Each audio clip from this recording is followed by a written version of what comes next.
33, loving myself live in the mix for 2026.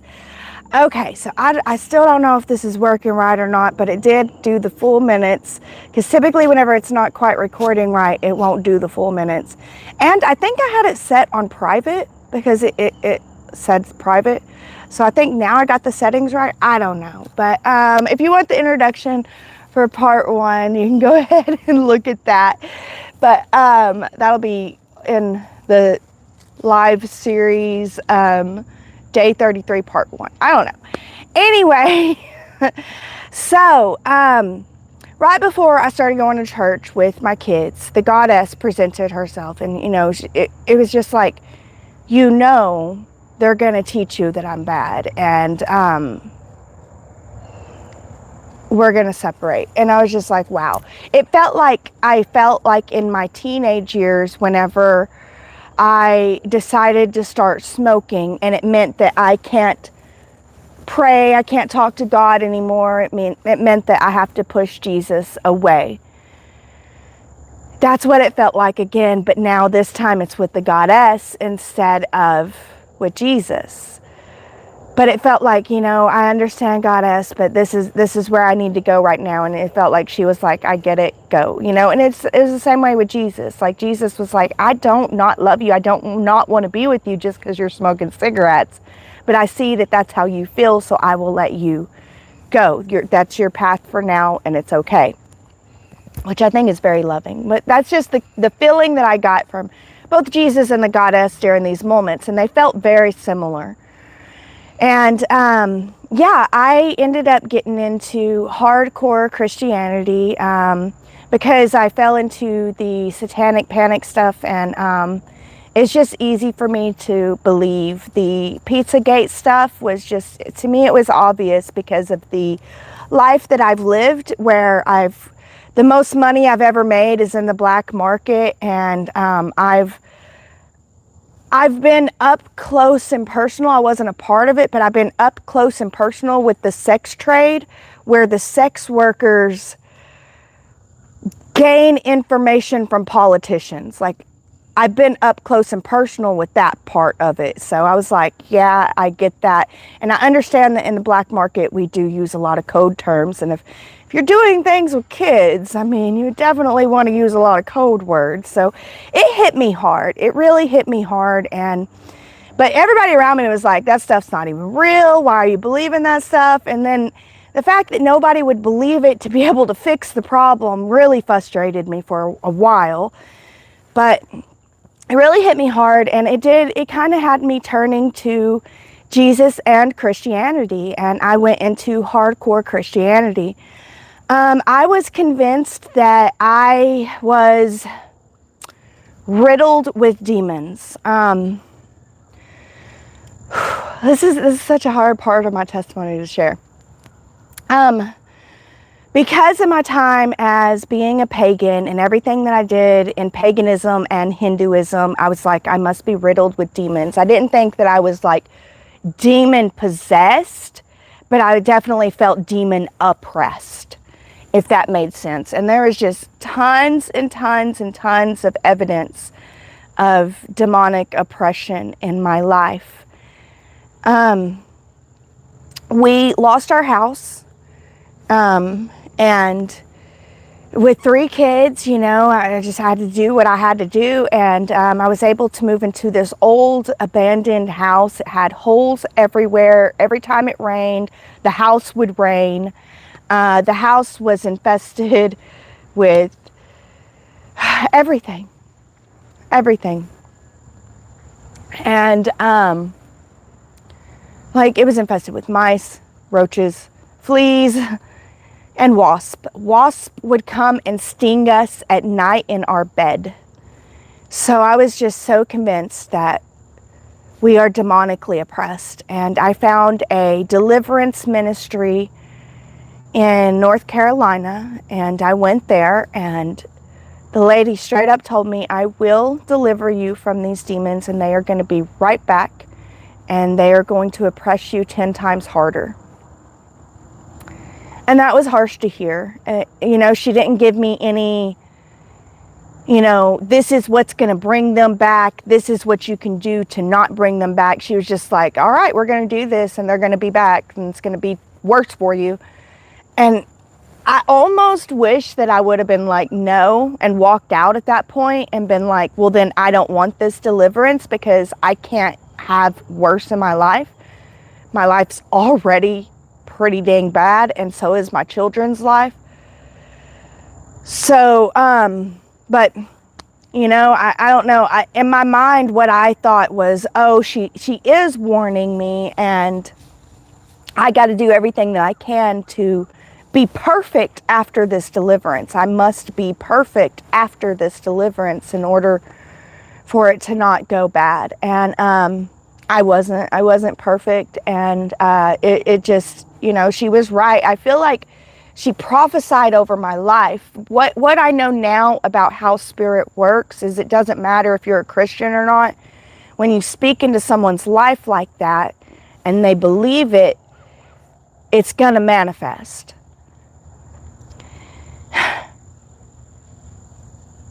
And so I ended up in a way worse place. And I ended up going to another ministry place, and it was called Hardcore Christianity, and it was in Arizona. And when he did his initial talk with me and everything, he agreed I'm riddled with demons, not possessed, oppressed. And he said, and he agreed that what the lady did before was wrong. And here comes my kitty cat. He said that it's going to take months. In order to be able to be delivered from this, it will take months, and I'm going to need to stay in a hotel room and basically just read my Bible for months. And my husband agreed to let me do that. And so I went through a full deliverance series with this man. And it was good. It was renewing. It renewed my mind. You want to talk about rebirth? I had a rebirth experience, being reborn. I had a reborn experience. I didn't ever see or experience Jesus during this time, but I felt closer, and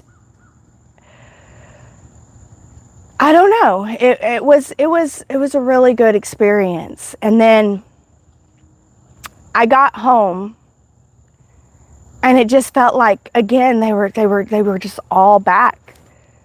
They were all back, and it was crazy.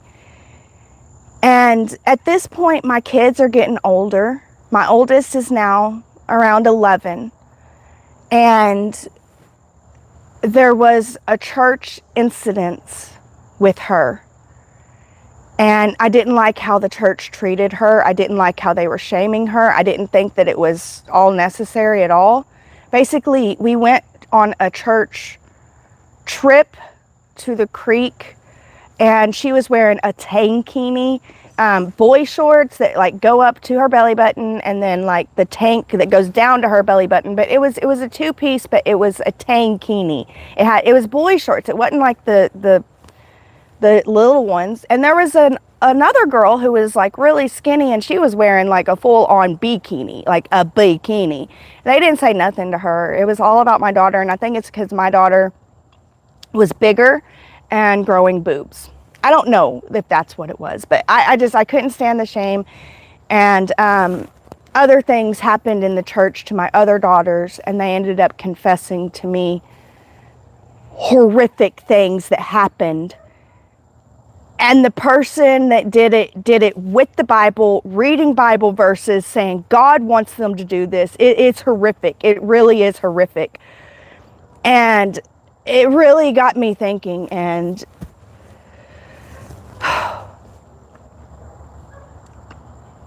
I don't know. I began to look at the fruit of the church, and it was looking rotten as flunk everywhere I turned. And the deliverance it didn't seem to be working.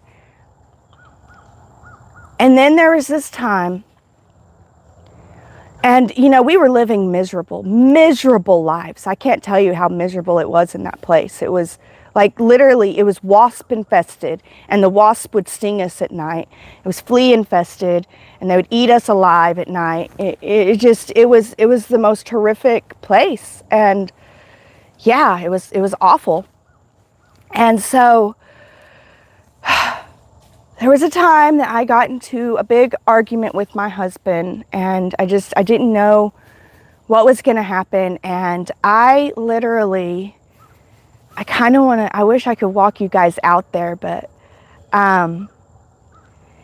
if I walked you out there, I think the internet would go away. But I literally walked to these woods right here. I ended up walking to, which was like less than 10 miles, more than 5 miles from where we were living at the time. And I see you, Esset Wilkins. I don't know what you want me to say, but I was brought to these woods. My home wasn't here yet. The home was not even here yet. It was just woods. And I sat down in these woods crying and praying and just wanting answers. And who shows up but Jesus right there next to me? I mean, I was like, what are you doing here? Oh my God. I was like freaking out. And he was just like, daughter, don't be afraid. You know that I love you and I got you. And I'm like, I know, Jesus, but my goodness, my life is just horrible. And I am like riddled with demons and I don't know what to do. And then he was like, do you know how I got rid of demons? And I was like, man, I don't know. I've been reading through here. You cast them out. You told the legion to go into pigs, and you just told the paralyzed guy to get up and walk, and I don't understand. He's like, what you don't understand is what was under it the whole entire time. It's love.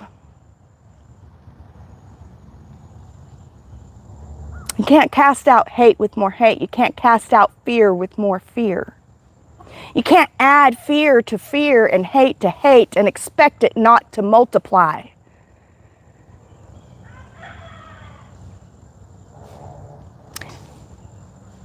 And then he asked me, would you like to know how to time surf?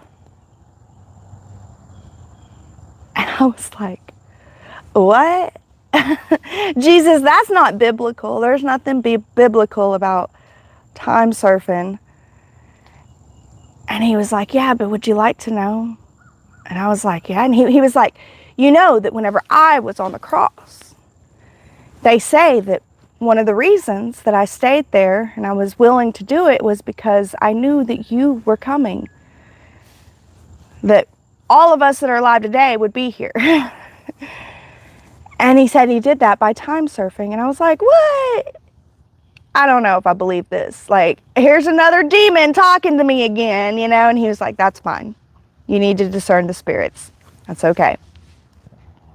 But would you like to time surf with me or not? I was just like, sure, why not? Let's do this, which is dumb of me. It's really dumb of me. But I don't know. I felt like it felt like Jesus, but I understand now. I know more in my spiritual understanding that a demon can present with that feeling. So don't go purely by the feeling and anything like that.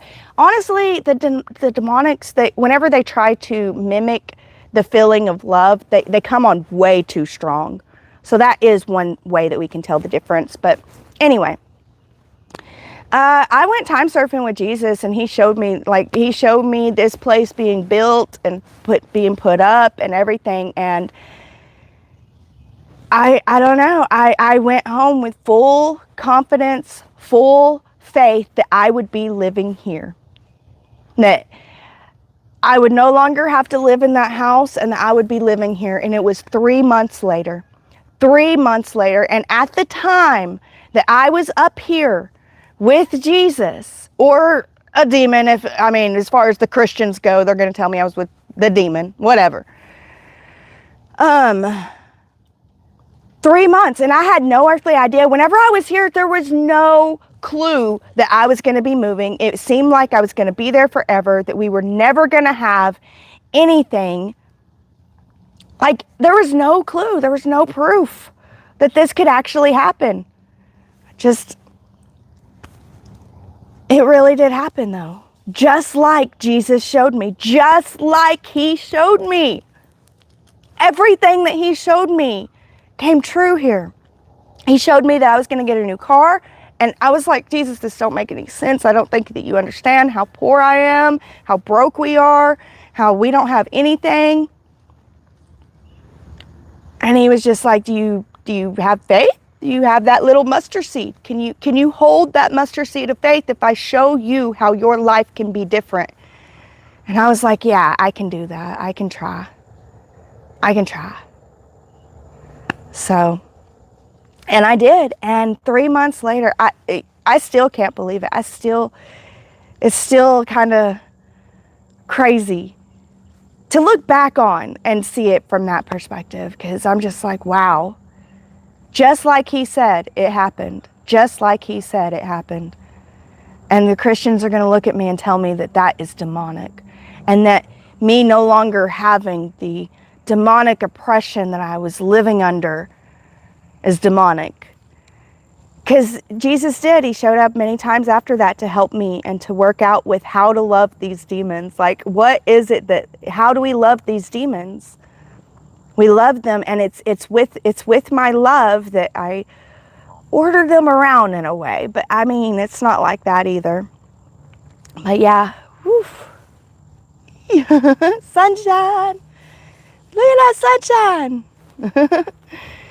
But yeah, that's my story for today. I'll pick up with another part of my story tomorrow, and we'll go through it. You guys are going to see now where I'm beginning to step away from Christianity more and more, and I'm stepping more and more into alignment with my Jesus, which you guys will see further on. There comes a time where I realize my Jesus is not the Christian Jesus, so one of them is the Antichrist.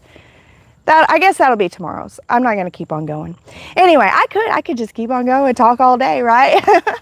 If I didn't have other things to have to do. But anyways, I'm loving this. I'm loving myself. I'm loving this story. You guys want to see my kitty cats hanging around me over here? I got Mr. Monty. Mr. Monty, kitty, kitty, kitty. Look at him. He is so cute. Right here, right behind me, we have Slinkadoo. Miss Slinky, Slinky, Slinky. And then over here, we have Mr. Kiki. Mr. K, what is up, Mr. K? Kitty, kitty, kitty. Look at him. There he goes. All right, we have back there Mr. Tucker. He's itching himself. He's itchy out here. And then right over there, we have Miss Salem, the beautiful black beauty. There you go. I thought I'd share my kitty cats with you today because everybody in the comments was talking about how this is my green screen. I don't know why that's bad. Why would it be a bad thing to have a green screen? I don't know. Anything wrong with it being a green screen? I don't think so. But here you go. I'll touch the tree. Woo, look, the tree can, it can attack me. Look, I can get in the tree. In the tree of the green screen.